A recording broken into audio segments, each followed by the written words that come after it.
Hello, everyone. I hope you're having a wonderful day. Today's story is about a very busy day. James closes a major contract, then rides his motorcycle alone to survey a breathtaking hillside, a place that could change his future. But on the way back, everything goes wrong in just a matter of seconds. And here is the key point. James disappears without a word. Will Diep sense the danger before it's too late? If you enjoy this story, don't forget to subscribe to the channel so you won't miss the upcoming videos. James wakes up while it's still early. The morning air is cool and quiet, sharp enough to clear the mind with the very first breath. He doesn't linger in bed, nor does he let the alarm ring a second time. For James, every day begins the same way, neat, precise, with no room for hesitation. He washes his face, gets dressed, and quickly checks his phone. No new messages. James places the phone face down on the table, as if deliberately giving himself a moment of silence before the long day begins. On the table lies a stack of documents prepared the night before. A major contract. Numbers, timelines, clauses that must be remembered clearly. James flips through each page, his eyes scanning quickly while his mind runs in several directions at once. He knows today cannot afford any mistakes, not because of the money, but because this is a crucial step in a long-term plan he has been pursuing for months. A brief phone call takes place in the kitchen. The voice on the other end is familiar, direct, without small talk. They go over the day's schedule, emphasizing the importance of the upcoming meeting. James responds succinctly and clearly. He doesn't make big promises, only confirms what he knows he can deliver. When the call ends, James stands still for a moment, one hand resting on the counter. He thinks of Diep, thinks that he should have told her more about today.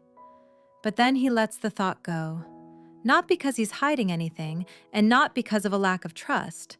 He simply doesn't want to place more worry on her, especially when he himself hasn't resolved everything yet.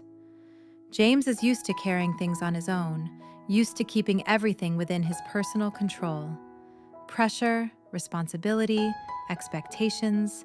He gathers them up, arranges them neatly like the files on the table, believing that as long as he stays alert and careful, everything will be fine. He picks up his keys, checks the time one last time, and steps outside. Another busy day begins, and James believes he is firmly in control of it. Diep's morning began more slowly than James's. There was no packed schedule, no urgent calls, just the familiar tasks she had repeated for many days, tidying the house, preparing breakfast, then taking care of Ly sat near the window, absorbed in her small toys. Diep worked while keeping an eye on her, occasionally offering a gentle reminder. Everything unfolded softly, with nothing that demanded haste or caused concern. It was the kind of morning Diep had grown used to, so ordinary it didn't need remembering. She didn't think much about James, not because of distance, but because of trust. James was the same as always, busy, responsible, and always able to organize things. To Diep, his silence sometimes simply meant a day that was busier than usual. While washing the dishes, Diep glanced at the phone resting on the table. The screen was dark. No new messages.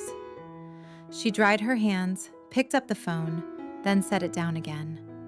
There was no reason to check in a hurry. He's busy, she told herself. Diep went on with her tasks, hanging the laundry, watering the plants on the porch, rearranging a few small things around the house. Ly ran around, sometimes calling for her mother, sometimes laughing to herself at something very small. Those familiar sounds made the house feel full. Near noon, Diep looked at her phone again, still silent. She frowned slightly, but the feeling passed quickly. James was a man of work. Days like this were not uncommon. No strong premonition, no vague fear. Just a very ordinary day passing by. So ordinary that Diep had no idea that somewhere, Everything had already begun to drift off its familiar course. The meeting went exactly as James had expected. No noise, no showmanship, just practical questions and straightforward answers. The partner across from him examined every detail closely, from the production plan and delivery schedule to the ability to maintain quality during the upcoming peak months. James answered briefly and clearly.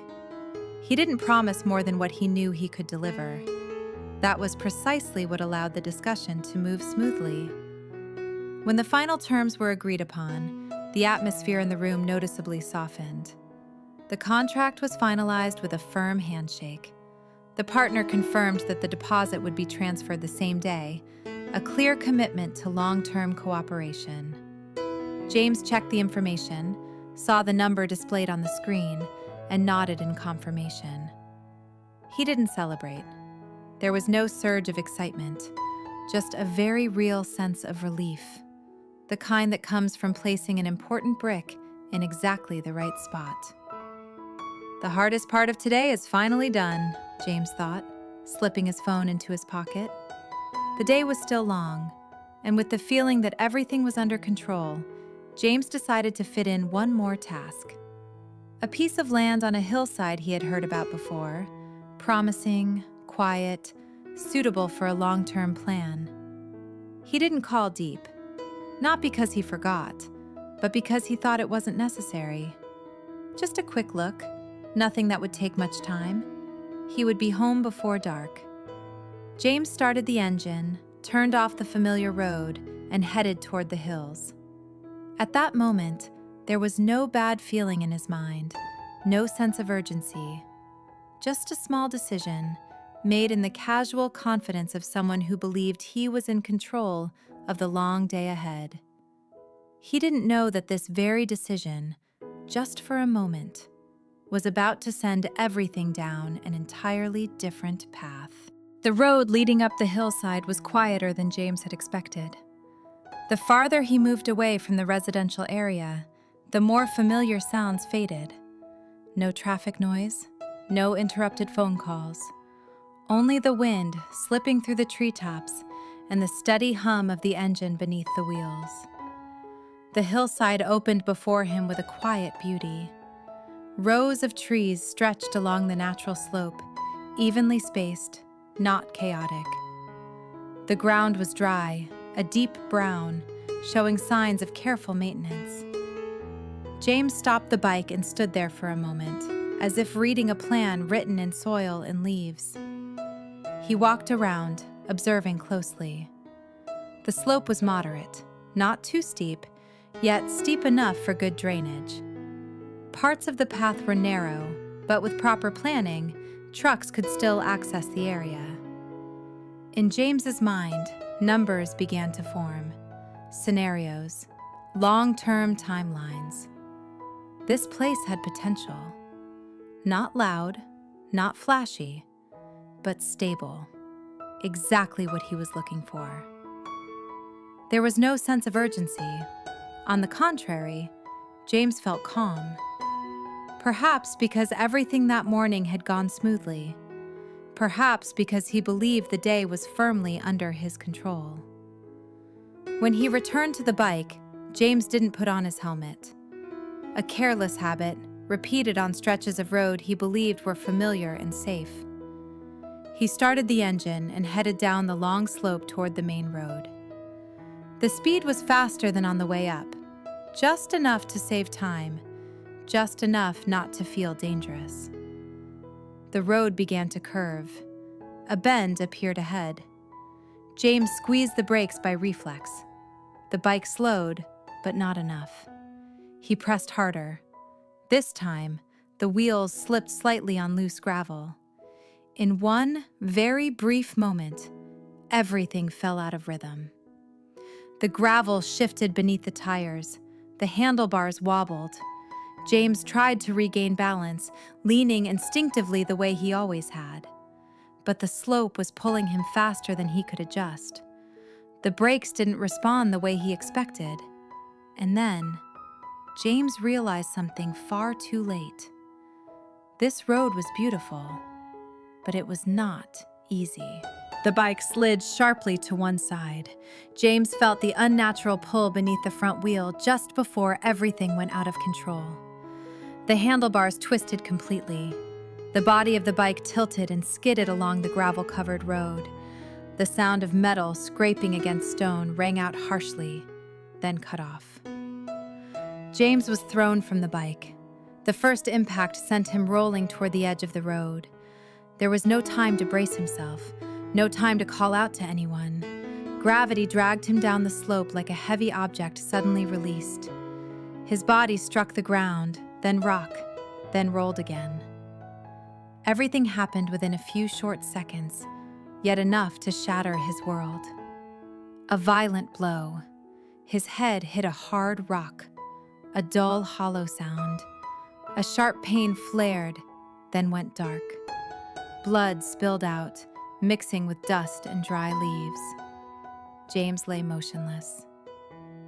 The motorcycle came to a stop higher up the slope, tilted awkwardly on the empty road. No honking horns, no footsteps, no one passing by to look down. Only the wind moving through the forest, only leaves rustling against one another, only silence spreading outward. James did not cry for help, not because he didn't want to, but because he was no longer conscious enough to do so. The road remained quiet, and James disappeared from the familiar world in just a few brief seconds. Evening settled in more slowly than Diep expected. Sunlight slanted through the eaves, casting long shadows across the familiar yard. She stood in the kitchen, cooking a simple meal like any other day. Nothing special, just the dishes James usually ate, the ones Nee was used to. Nee sat nearby, playing with a few small toys. From time to time, she looked up and asked her mother a few idle questions. Diep answered while her hands kept moving, her mind resting lightly, without any heavy thoughts. Everything was still exactly where it belonged. When the pot of water began to boil, Diep glanced toward the gate. A very small habit, almost unconscious. She wasn't expecting anything in particular, just looking, the way people do when waiting for something familiar. There was no sound of a motorbike. Diep turned back to the stove, turned it off, and tidied up. She checked the time. It wasn't late. James might be held up at work. That happened often enough. She picked up her phone and made a call, a short one. The phone rang, but no one answered. Diep set the phone down without giving it much thought. Maybe he was in a meeting, or somewhere with weak signal. She went on with the rest of her tasks, bathing Nee, changing her clothes, coaxing her to eat dinner. Everything unfolded evenly, with no sign that anything out of the ordinary was happening. As the sky darkened further, Diep looked toward the gate again. This time, she lingered a little longer. She picked up her phone and sent a short message. "Are you done yet?" There was no reply. Diep took a light breath. No panic, no urgency. She reassured herself with a familiar thought. He must be busy. No one thought of anything bad, because there was no reason to be afraid. And it was precisely that sense of normalcy that made the silence begin to feel different, even though Diep had not yet realized it. Elsewhere, not far from that quiet road, the afternoon was still moving along at a very slow pace. An elderly woman followed a familiar path along the hillside, a small basket hanging from her arm. She was gathering wild greens and a few herbs, things she used every day before night fully fell. She knew this area well. Every rock, every bend, every slippery patch of ground after the rain.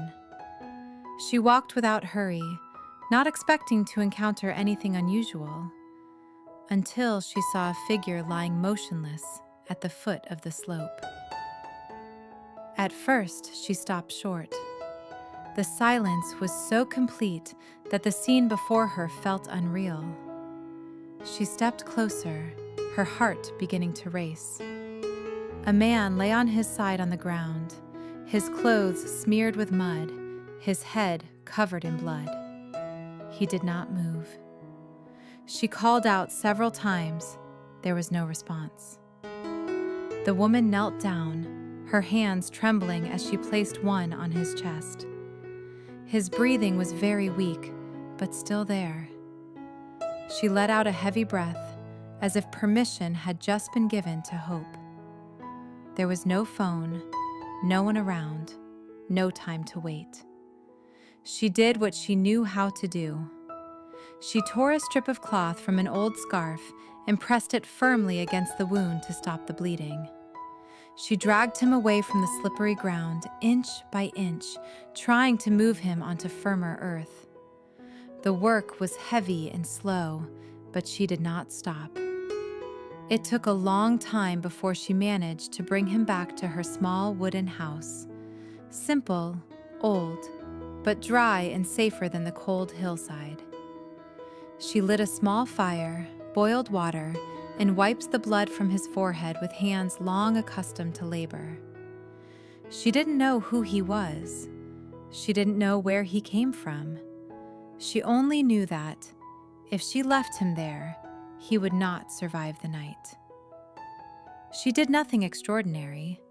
She simply did everything an ordinary person could do, and that alone was enough to keep James tied to life at its most fragile moment. Night settled gently over Diep's house.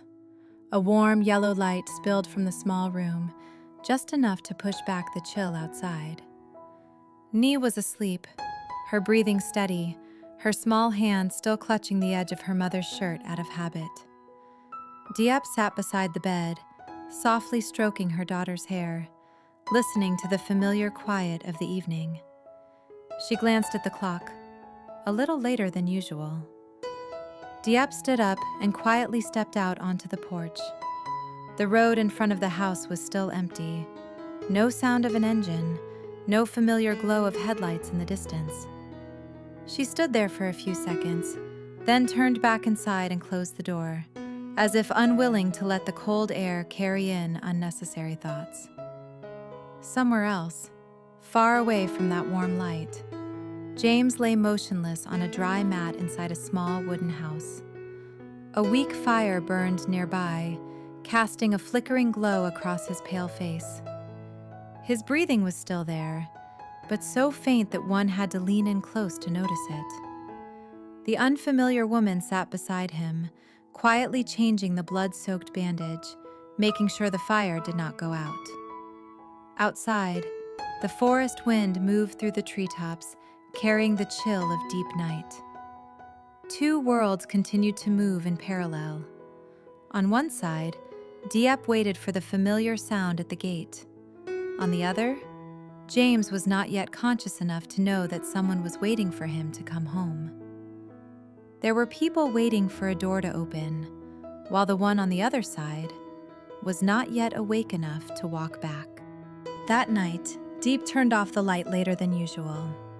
She lay down beside Ly, her eyes still open, listening to the faint sounds of the familiar house. There was no motorbike returning, no message explaining the delay, only a quiet that stretched longer than she expected. Far away, James still had not woken up. His breathing remained, but fragile. No one knew when he would regain consciousness, or whether he would have the strength to find his way back to the old road. No one spoke their fear aloud. No one named the worst possibility. Only silent questions began to surface. Would James wake up? And when would Diep realize that something was wrong?